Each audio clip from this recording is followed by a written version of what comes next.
This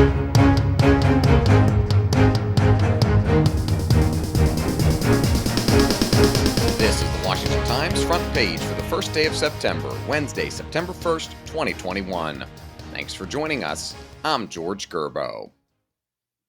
A defensive President Biden insists that his self-imposed deadline for a complete U.S. troop withdrawal from Afghanistan was the right call, despite weeks of chaos and hundreds of Americans left stranded in the Taliban-controlled country. White House correspondent Jeff Murdoch reports the president fired back at critics, making a case for leaving Afghanistan by his end of August deadline and blaming former President Trump for setting the stage for the deadly and chaotic exit from the 20-year war. Now some say we should have started mass evacuations sooner. And couldn't this have been done in a more orderly manner? I respectfully disagree.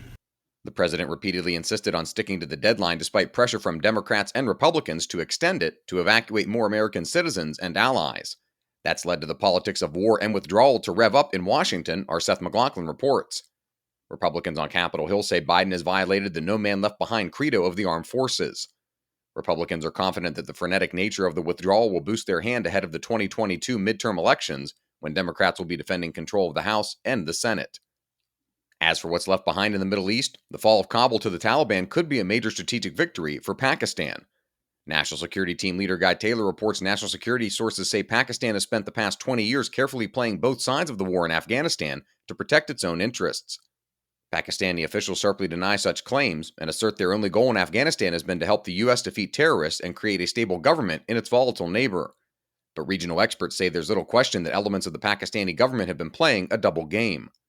A high-level regional source tells Guy that Pakistan has sought to appease regional extremists, effectively dissuading them from attacking Pakistan by providing a haven in what would be a hardline Islamist society, that of a Taliban-controlled Afghanistan. A reminder that you can find all these stories at WashingtonTimes.com/front page. Don't have access to the Times yet? Visit WashingtonTimes.com/George and get 25% off your annual subscription. In New York, Governor Andrew Cuomo's abrupt resignation has opened a door for the state Republican Party after 2 decades of disappointments.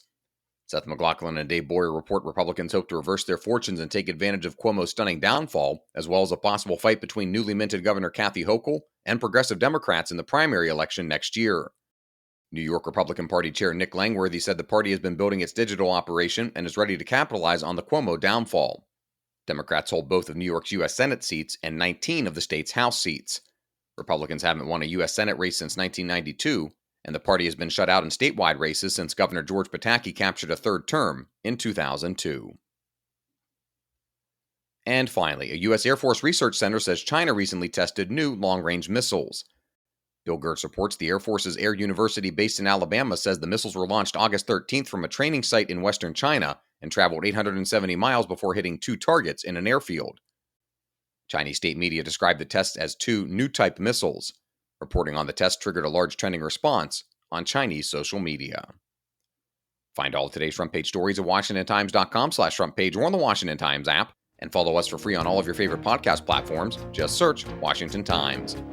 You can also follow us on Twitter and Instagram at Wash Times for breaking news, sports, commentary, and more. For the Washington Times, I'm George Gerbo.